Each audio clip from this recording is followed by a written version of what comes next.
Good afternoon. The violence in Baltimore this year, 2017, the last 2 years, certainly the last 24 hours, angers this community.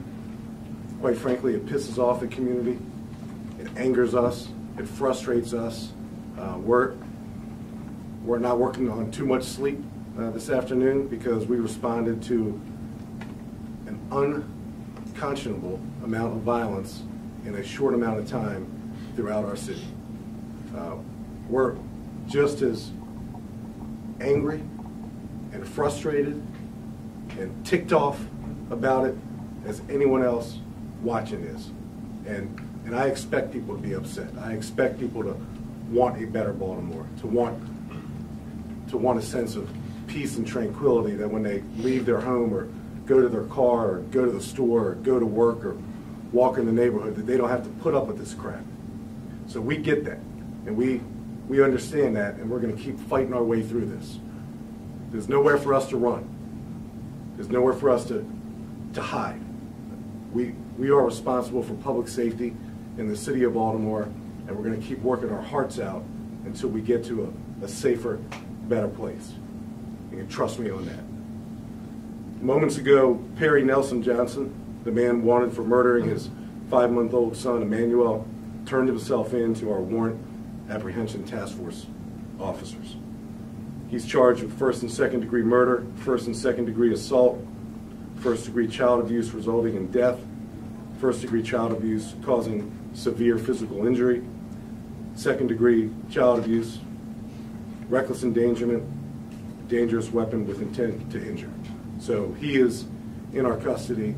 The criminal justice process for him will continue, and he deserves to be buried under a jail. The last 24 hours is no different than other news conferences that we've had. It's guns, gangs, and drugs. Our 6 victims and our 5 incidents are all known to law enforcement. Last night at 8:20 p.m. in the 1100 block of Mount Holly Street, an adult male appears to have been shot inside of a nearby car. No motive at this time exists, and the victim has not yet been positively identified in Mount Holly Street. So he's a John Doe, adult male victim. 8:35 p.m. in the 200 block of South Bentlow Street, a 28-year-old man was shot and killed during what detectives believe was a drug dispute. Again, you've heard that before. We're making some rapid progress on that case regarding the suspect and the gunman in that case. All of these incidents involve guns. At 10:35 p.m. in the 1700 block of Gertrude Street, a 37-year-old female was shot and killed. This stemmed from a neighborhood dispute involving bullying. The shooter was described as wearing a mask, and our detectives are making progress in that case as well. After midnight, at 2:45 a.m. in the 2500 block of Boston Street, a 27-year-old male was found lying in the roadway. Our investigation so far has revealed that he has also been shot. At this stage in the investigation, we do not have a motive. At 3:25 a.m. in the 1200 block of Bonaparte Avenue, 4 people were shot, 2 of them fatally shot. A 26-year-old man and a 21-year-old female were killed. We have identified a drug and gang nexus regarding this shooting. So again, guns, gangs, and drugs continue to play a role in the violence in Baltimore.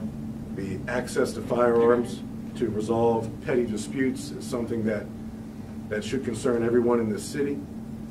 We will again be visiting our lawmakers in Annapolis next year to hopefully wake them up so we can put some of these guys who continuously carry guns in our community with impunity, because they do not fear an arrest, they do not fear a successful prosecution, and quite frankly, they don't even fear a damn guilty verdict, because the guilty verdicts in this city are suspended all or most of the time, 60% of the time.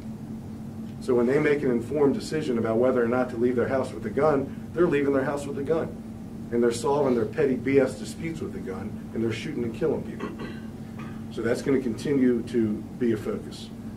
The internal response beyond the immediacy of the investigations and beyond the conversations with our federal law enforcement partners. And we had a conference call with FBI, DEA, ATF, U.S. Marshals, our own state's attorney's office, our own U.S. attorney's office this morning. There are names and addresses and drug organizations and gangs that are associated with this last 24 hours of violence that we rely on our partnerships with federal law enforcement to help us move along these investigations. So that was a conference call that we needed to have right away to make sure that our detectives have all the information they need to hold the people responsible for these murders, the people who pulled the trigger, the people who carry guns, the people who resolve disputes with gunplay because they don't care, to hold them accountable. Because in the midst of all this anxiety and tension and frustration, the people who we need to hold accountable are those who are out there shooting and killing one another because they lack a lot of things. They lack a conscience, they lack a heart, they lack a soul. So we'll continue to work hard with our federal partners to get to that place. Internally with our patrol officers and our detectives, we are effective immediately on mandatory 12-hour tours of duty, and Chief Robinson will go into what that means and what we're going to do with that from the patrol side, and Chief Stan Branford Chief of Detectives will address that from the investigative side. But all patrol officers in the city, 12-hour mandatory tours of duty. All detectives in the city, 12-hour mandatory tours of duty.